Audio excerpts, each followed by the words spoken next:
전능하사 천지를 만드신 하나님 아버지를 내가 믿사오며 그 외아들 우리 주 예수 그리스도를 믿사오니 이는 성령으로 잉태하사 동정녀 마리아에게 나시고 본디오 빌라도에게 고난을 받으사 십자가에 못 박혀 죽으시고 장사한 지 사흘 만에 죽은 자 가운데서 다시 살아나시며 하늘에 오르사 전능하신 하나님 우편에 앉아 계시다가 저리로서 산자와 죽은 자를 심판하러 오시리라. 성령을 믿사오며 거룩한 공예와 성도가 서로 교통하는 것과 죄를 사하여 주시는 것과 몸이 다시 사는 것과 영원히 사는 것을 믿사옵나이다. 아멘.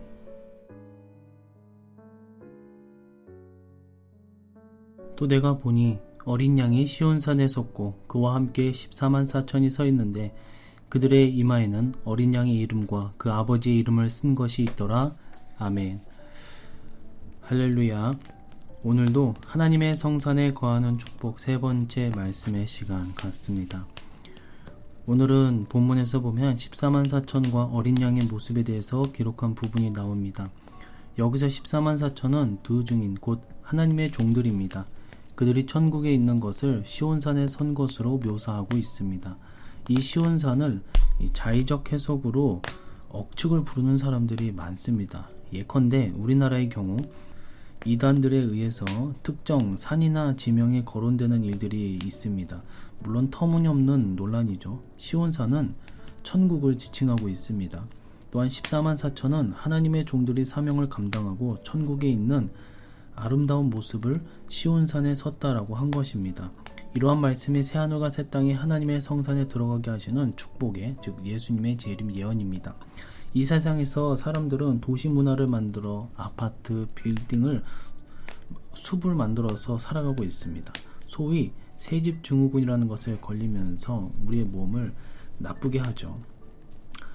한 예로 새집을 지으면 거기서 4년 동안 나쁜 물질이 방출되어 신체를 공격하고 40년 동안 양이온이 방출된다고 합니다. 천장, 벽, 마루, 우리에게 유익을 주는 것이 하나도 없다고 보면 됩니다.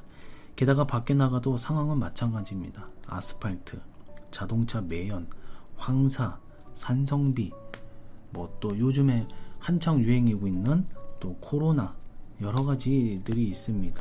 미세먼지, 인간의 타락으로 인해 만물이 잘못된 방향으로 가고 있습니다. 그래서 하나님께서는 이 구원받은 백성들이 나쁜 곳에서 살게 하지 않기 위해 새하늘과 새 땅에 시온산을 주시게 됩니다. 아담을 창조하시고 에덴의 산에서 살게 하셨듯 우리를 시온산에 서게 하시는 축복을 허락해 주셨습니다. 하나님의 성산에서 살게 하는 것이죠. 거기에는 해함도 상함도 없습니다. 만물이 새롭게 되는 것이 하나님의 성산인 시온산인 것입니다. 에스겔서 28장 14절에서 16절 말씀을 보면 너는 기름 부음을 받고 지키는 그룹이며 내가 너를 세우매 내가 하나님의 성산에 있어서 불타는 돌들 사이에 왕래하였도다.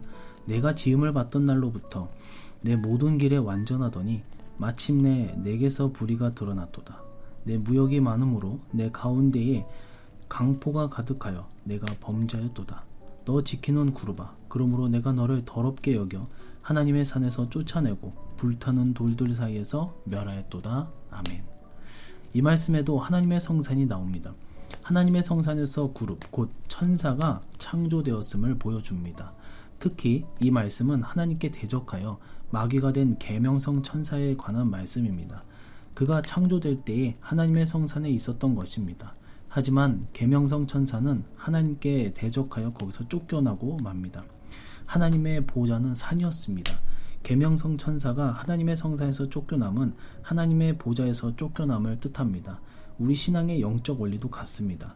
하나님께 범죄할 때에 우리는 하나님의 성산에서 쫓겨나며 하나님의 보좌에서도 쫓겨납니다. 어느 누구도 죄를 품고는 하나님 앞에 거할 수가 없습니다. 그러하기에 새하늘과 새 땅에 하나님의 성산에서 거하게 하시는 축복이 놀랍습니다. 예수님께서 재림하실 때에 이사야 선지자의 예언이 완전히 실현됩니다.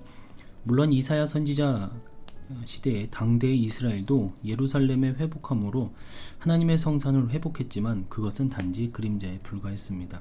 실체는 예수님께서 재림하실 때 임할 새하늘과 새 땅입니다. 그때에 우리는 하나님의 성산에서 살게 될 것입니다. 죄 때문에 하나님의 보좌를 잃었지만 그때에는 하나님의 보좌를 회복할 것입니다. 예수님의 의가 우리의 죄를 씻겨 우리로 하나님의 성산에서 살게 하는 축복을 누리게 될 것입니다. 하나님의 성산에서 살게 하심은 다름 아닌 천국에서 살게 하심입니다. 천국은 곧 산입니다. 그 축복은 새 예루살렘의 축복이며 고통이 없고 장수하는 축복, 가옥과 농작물의 축복, 후손의 축복, 만물이 회복하는 축복입니다. 그런데 이 축복들은 다 하나님의 성산에서 살게 하시는 축복 속에 담겨져 있습니다. 예수님밖에 없습니다. 예수님만이 길과 진리와 생명이시며 우리가 새하늘과 새 땅을 받는 것도 예수님을 통해서 하나님의 성산에서 살게 하시는 축복도 예수님을 통해서 받는 것입니다. 예수님 천국, 예수 믿고 가는 것, 온 우주 역사 만물 가운데 이 두 단어보다 더 중요한 단어들은 생각할 수가 없습니다. 우리 주님이 다시 오실 때에 에덴 동산의 삶이 회복되며 하나님의 성산에서 살게 하시는 축복의 예수님 재림 예언이 마침내 성취될 것입니다. 우리가 하나님의 성산, 하나님의 시온산에 서게 될 줄로 믿습니다. 아멘. 주 예수여 오시옵소서.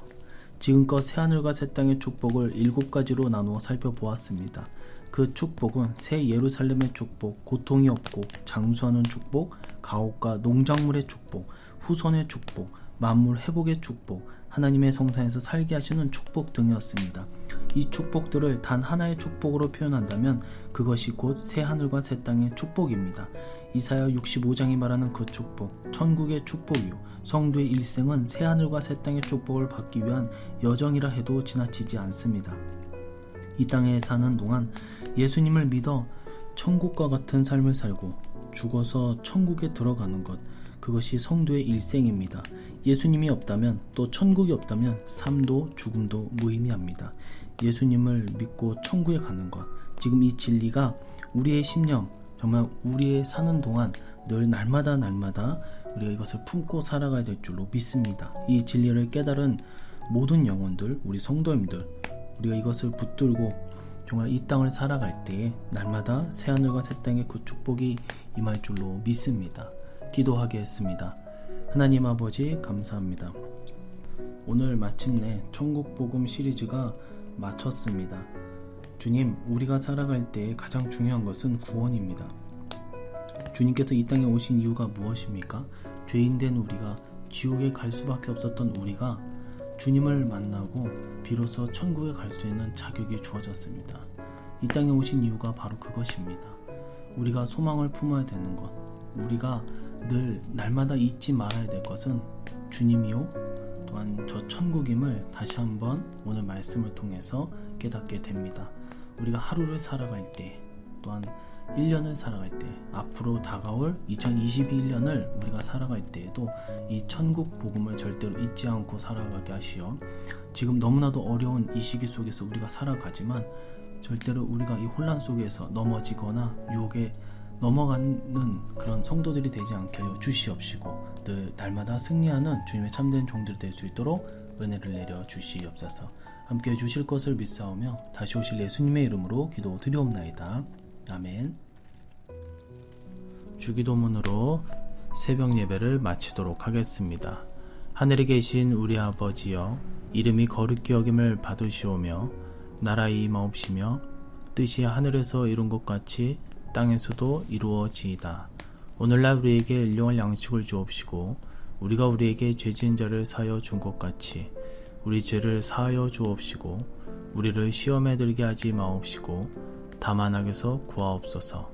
대개의 나라와 권세와 영광의 아버지께 영원히 있사옵나이다. 아멘.